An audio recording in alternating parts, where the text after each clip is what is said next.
Shut up and sit down.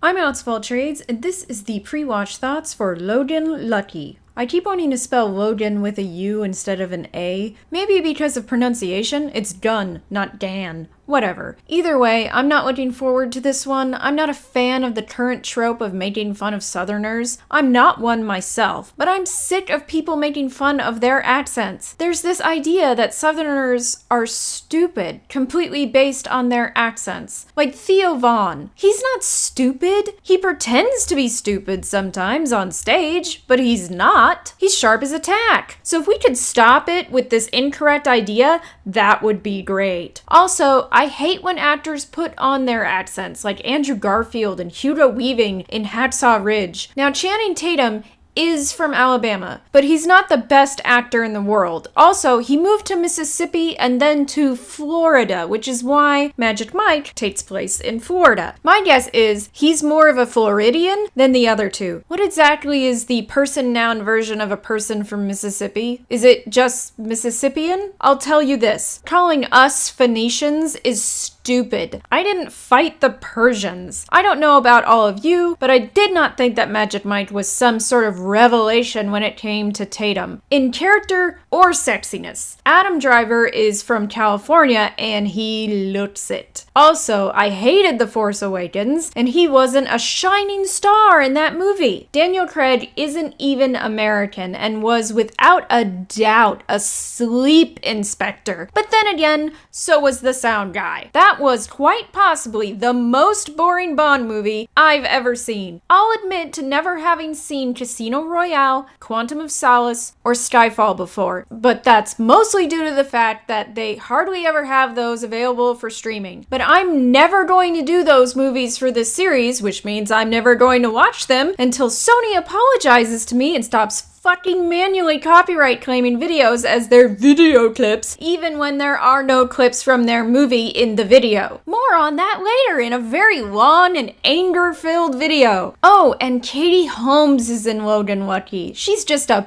peach of an actress. You can tell because she wasn't invited back to play Rachel. So, not a stellar cast. The director is Steven Soderbergh, if that's how you pronounce that. Director of the fan-fucking-tastic Sex, Lies, and Videotape. I'm not being sarcastic. That is an amazing movie. Seriously, watch Sex, Lies, and Videotape. It is a great examination of fucked up relationships. Really has something to say. Now I just want to watch that movie. Oh, and Soderbergh also directed Magic Mike. Jeez, Soderbergh, what happened to you? Soderbergh is also known for the Ocean's movies. Yay! I've only watched the first one and never wanted to see more because bleh. What's wrong with Ocean's 11? Lots. There are superfluous characters just to reach that magic number, much like the Magnificent Seven, that aren't well developed. The plot is convoluted and actually doesn't make any sense. And the romance is fucking stupid and toxic. It's not romantic at all. The acting is fine, mostly. Julia Roberts is so deadpan throughout, but I think that has more to do with direction and writing than her. The character was pretty useless. Brad Pitt and Matt Damon were the real players in that movie. The writer of Logan Lucky, Rebecca Blunt, has written nothing else for the screen, big or little, so this is her premiere script. But wait a minute, her real name is Jules Asner, and she's Soderbergh's wife. That's the rumor anyway. Balls to the wall, make this movie in support of your wife's career. I'm behind that as being all in on a relationship, but I'm not sure how it works in creating a good movie. Who knows? Maybe it is good. I have heard from someone who knows someone who heard from a friend who says you've been messing around. I mean, who has seen this movie, that the movie is breaking the trope of the stupid white Southerners and instead they are intelligent. I hope that secondhand opinion is accurate. The trailers suggest a fast-paced heist movie much like Ocean's 11. Something fun, funny, and pithy. My expectations are low, so the movie doesn't have to do much to please me. We'll see how that goes.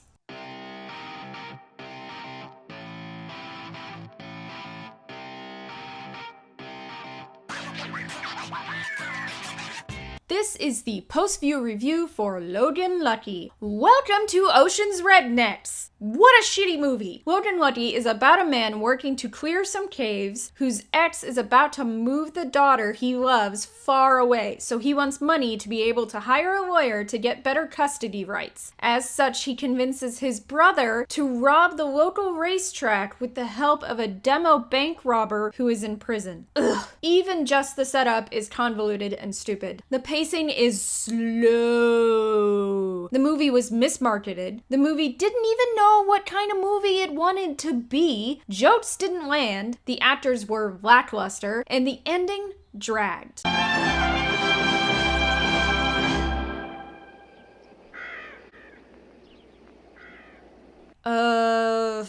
Someone help me out here. There's gotta be something someone liked about this movie that I can't agree with. 92% on the tomato meter? Are you kidding me? How? Most of the brief beginnings of the reviews are flowery prose without meaning. But so far, my favorite is by Rex Reed. Logan Lucky is as charming and welcome as toenail fungus. Damn! I'm not even that mean, but you are a man after my own heart. I'm rewriting this review, as I do all of them before I record, because proof, damn it. But I didn't say a damn good thing about this movie in my original script, but my rating wasn't abysmal to match. So now I'm searching for what I did like. I'm sure there was something. Okay, Craig wasn't shit, and I'm lowering the rating of my original score because obviously the movie wasn't very impactful or engaging, that every moment I remember with my freaky recall is boring me now. Seriously though, I know you guys are questioning this, but as I write this, I am able to recall the film in its entirety. This isn't out of character for me. I know most people aren't like this, but every time I replay this movie in my head again, it is fucking painful. Not because it is awful, like Showgirls for example, but because it is boring and quiet.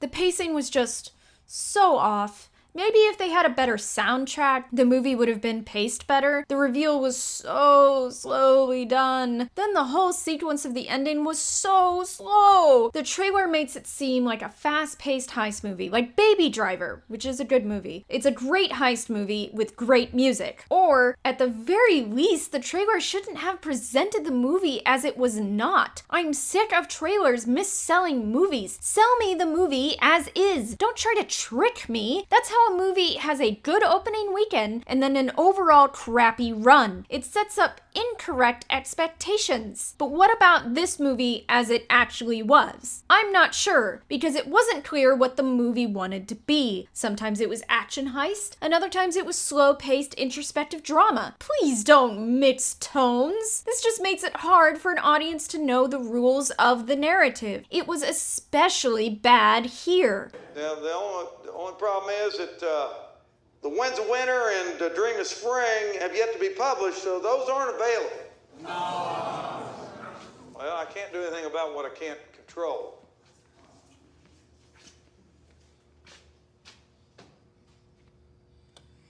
That is total bullshit. George R.R. Martin was supposed to deliver the Winds of Winter to his publisher over 2 years ago. Were there jokes in this movie? If there were, none of them got even a smile out of me. Again, this is about pacing. Comedy is 100% timing. Bad delivery is almost always bad timing. And this movie is too slowly paced for the jokes to land. On the acting, I'm not sure what to say. It seems that everyone was trying so hard for their accents that they weren't really acting. Like, they couldn't relax into their roles. Driver was the most deadpan. Well, you gotta admit, this kind of stuff don't happen to normal folk. Not tonight, Well, Clyde. there's a pattern. Just Papa's diamond, Uncle Stickley's electrocution, Mommy gets sick after Daddy's settlement, the roof collapse. He looked a bit like someone came up behind him before Soderbergh yelled action and hit him in the head. Tatum was somewhere in the middle, sometimes showing emotion, sometimes being dead-faced, and Craig had the most life. The best scene, and the marketers knew it, was his bomb explanation. But most of the time, everyone wasn't showing much emotion. Please make a facial expression so that I can understand the scene better. Please! I do not understand the need for the latter scenes with Stan and McFarlane. I like both these actors, but were they necessary? I felt like they could be written around. On McFarlane's character, I spent a good part of the movie trying to recognize him. I thought it might be Broken Lizard member Steve Lemmy. I was very surprised when I looked it up and it was McFarlane. He kind of disappeared into that caricature. I won't call it a character because it really wasn't one. That's bad too. He was meant to be funny, but none of his jokes landed with me. For another thing, his cartoonish caricature was out of place in a movie that was trying too often to be realistic and serious. It's like they thought the movie needed an antagonist, but Tony Montana was taken, so they went the complete opposite direction. A very stupid direction that ran headlong off the edge of a ravine. I often like McFarlane, but this character and his performance were sore thumbs in this movie. I'm now going to go over the ending with spoilers, so skip ahead to get my rating.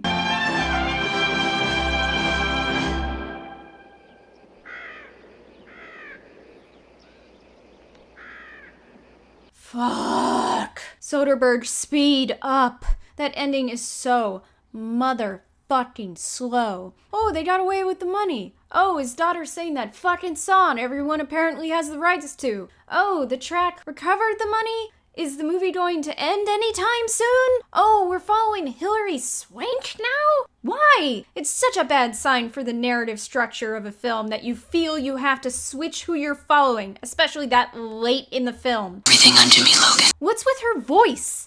Soderbergh, why are you pulling the same bullshit you did in Ocean's 11? It wasn't clever then, and it's not clever here. Oh my motherfucking god. Why is this movie still going? So they got away with the money, but she knows they stole the money and is coming after them. That's not a fucking ending. Ugh. World's longest denouement ever. Fuck.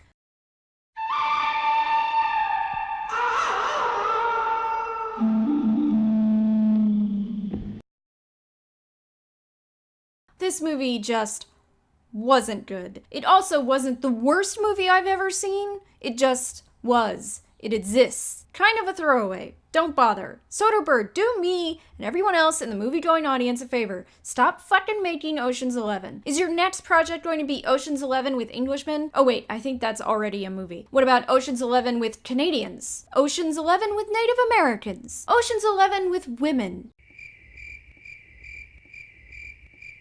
Does this director just have two modes? Shit and awesome? Seriously, we have Sex Lies and Videotape and Aaron Brockovich versus this piece of shit and every other reiteration of this dumbass story. It makes no sense. Okay, no, it does. We often consider directors the be-all and end-all of the movie's creation, but some directors are less hands-on than others. They don't change the script. They could, but they just don't. Maybe Soderbergh is one of these directors. Maybe. I'm not saying that's what this is, but it is possible. This movie is not worth anyone's time. You've seen it before, only now it's even shittier. Which is why I only give it a 5 out of 10. Logan Lucky. Slow-ass, redundant Logan. This was PostView Review, and if you enjoyed this video, please give it a like, share, subscribe, click that bell, leave a comment below, visit my blog at empatheticwriter.wordpress.com, and follow me on Patreon for exclusive content and a shout-out on a video. Merch, merch, merch, merch, merch, merch, merch, merch, merch, merch, merch. Yeah. Check out my new shop at cafepress.com/AlexofAllTrades for all kinds of products with my face on them.